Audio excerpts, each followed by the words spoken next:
We're going to switch it up, talk about nickel for a little bit. Similar presentation, similar slides. There's a quiz at the end. So we have had a transformational shift in the past 6 weeks for Talon. We ended up purchasing the Eagle mine, which is the only U.S. Domestic nickel mine. It's in the UP of Michigan.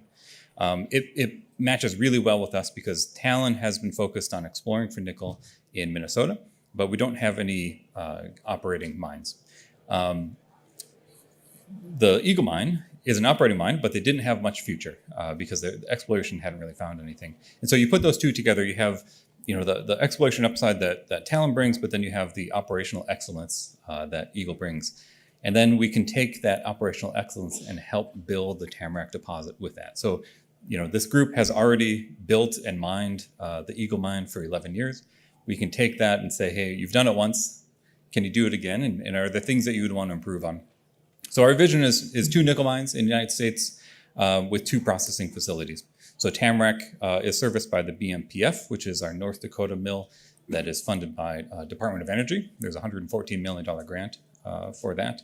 Whereas the Eagle mine, we have some exploration just outside called Boulder Dash that we're working on now.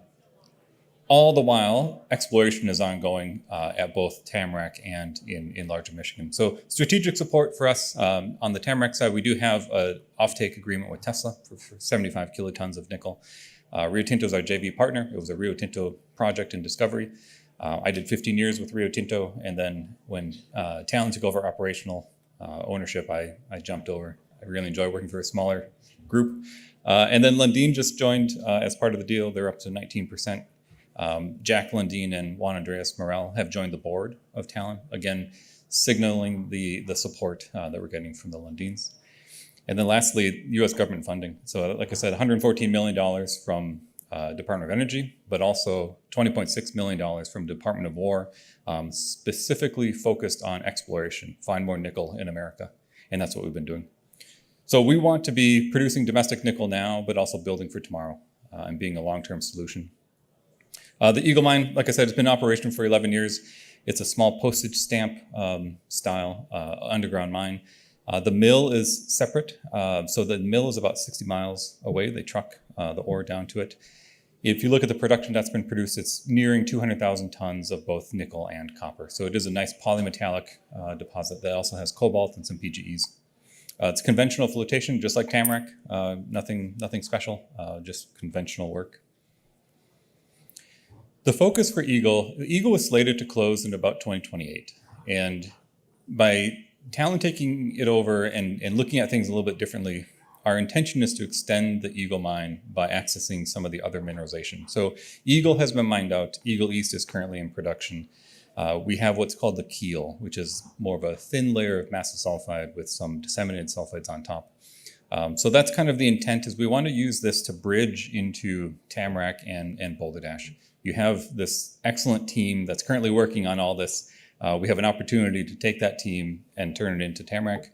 In order to do that, we need to extend Eagle. So that's the goal. A new technical report will be coming out, expected Q2 of 26. We also have some, like I said, the Boulder Dash prospect was a first hole discovery that we made in 2024. Pretty much at surface, or at least bedrock surface. It was just under 100 meters of 1.6% copper equivalent. It took us a couple more holes before we started to hit the massive sulfides.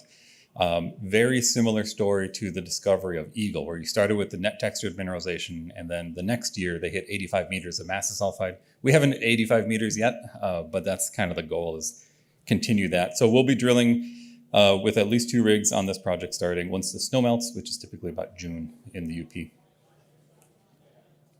Switching over to Tamarack. Tamarack, another high-grade nickel deposit on the other side of the Mid-Continent Rift. We have what I always call the holy trinity of infrastructure. So for a greenfield site, we have road, rail, and power all within a mile of site, which is pretty cool. We are in permitting right now. And like I said, it's a joint venture with Rio Tinto. Right now it's 51-49. By completing a feasibility study, which we aim to do in the first half of this year, we'll bump up to 60-40. One of the things that is fun about Tamarack now is permitting is actually kind of an exciting story, which I don't think anyone has ever said before. In Minnesota, permitting is broken into three different stages. So you have the EAW, which is where you're scoping the project. You have the EIS, and then you have your permit to mine. And as part of the EAW process, this is the first time that you can take your project, you hand it over to the state, they distribute it to the other agencies, and they provide you feedback. So it's gone back and forth 4 times now.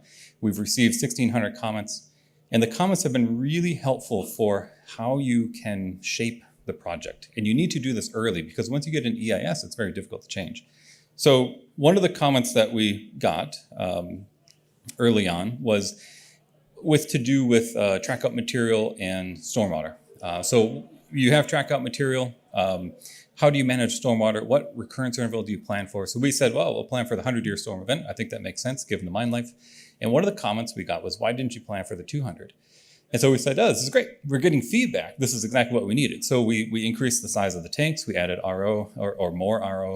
And we came back and we said, all right, here's what we've done. And the comment we got back was, why didn't you plan for the 500-year? And that was a really good learning for us because it made us actually pause on permitting. And we said, we need to take a few minutes. Instead of trying to guess at a number, why don't we just focus on eliminating the question? And so that's what we've focused on. We redesigned the plan with the intention of just removing the question to begin with. And so what we came up with was our decline now, instead of coming up on the yard, it comes up straight into the building. And so the ore comes up, the trucks come up, they're enclosed. You have no interaction between the ore and the environment. And so we can kind of sidestep having to answer that sort of question and just say it's in a building. The nice thing is that every single access point to this is an engineering control. And this has been a real fundamental change for us on permitting. It's also contextualizing this. So in Minnesota, we have iron mines, iron deposits that have been mined for 100 years.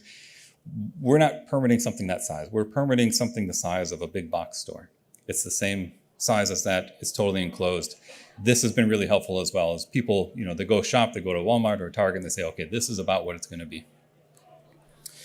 And then to the actual exciting stuff, exploration success. We have drilling in-house. So this is something we did at COVID. We hired drillers. We bought our own drill rigs. We've expanded that program. We own 5 rigs. Right now we're operating 3. This is supported by the Department of War with that $20.6 million. So our drilling cost per meter gets cut in half by that funding. But we also have in-house geophysics, in-house geologists. So we have a fully integrated team that's basically working 24/7. We don't have delays from contractors and things like that. So we can follow up on drill holes. Even before the rods come out of the hole, we know what the next target is because we've done the geophysics ourselves. So we can be very quick on delineation. As some of the other colleagues have talked about drilling deeper. We sent a hole. A hole was drilled to 650 meters. We extended it by 50 meters and we popped into new mineralization that we didn't know was there. That mineralization ended up being really high-grade massive sulfides. We ran borehole EM. We saw an anomaly off to the side and we drilled that anomaly. It ended up being this beautiful intercept. It was about 35 meters of almost 29% nickel equivalent or 57% copper equivalent. If you look at the actual assays in here, it's about 15% nickel, 15% copper, 34 grams PGEs. It's about, that split I think is 9 grams gold, 16 grams platinum, and 6 grams palladium. So for the first time in my career, I get to talk about gold, which is kind of fun. It's so extraordinary that it got accepted to the Smithsonian. And so 6 weeks ago, I had the pleasure of going to the Smithsonian and handing it over for display. And as a science nerd, that is like the coolest thing that could have ever happened to me. So we're currently sitting on this area with 3 of our drills, doing directional drilling and looking to expand each of the hits that we have. Once we get those expanded, the intent is to continue drilling deeper and laterally to see how many more of these pools are there. The thought is that everything's draining down through Tamarack. Nickel sulfides are a primary system, so you have primary sulfides that were liquid. They can drain from gravity and head on down. But we can't lose focus that we have more at Tamarack than just the vault. The vault is a very tiny part of this. If you go a mile to the north in the Raptor's Head, there's 9% nickel, 5% copper. Another mile north, you're at 10% nickel, 6% copper. Both of these have, say, 4 to 6 grams PGEs. And then to the south, there's also massive sulfides. So lots of work to do, lots of exploration to do at Tamarack. Corporate structure, well supported by the Lundin Group. Like I said, Jack Lundin and Juan Andreas Morel are on the board now. So pretty strong on that front. And I wouldn't be a geologist if I didn't have core in my pocket. So if you want to see the vault zone, you can meet me outside. I'll be at my booth and you can take a look at what it looks like. Thanks, everyone.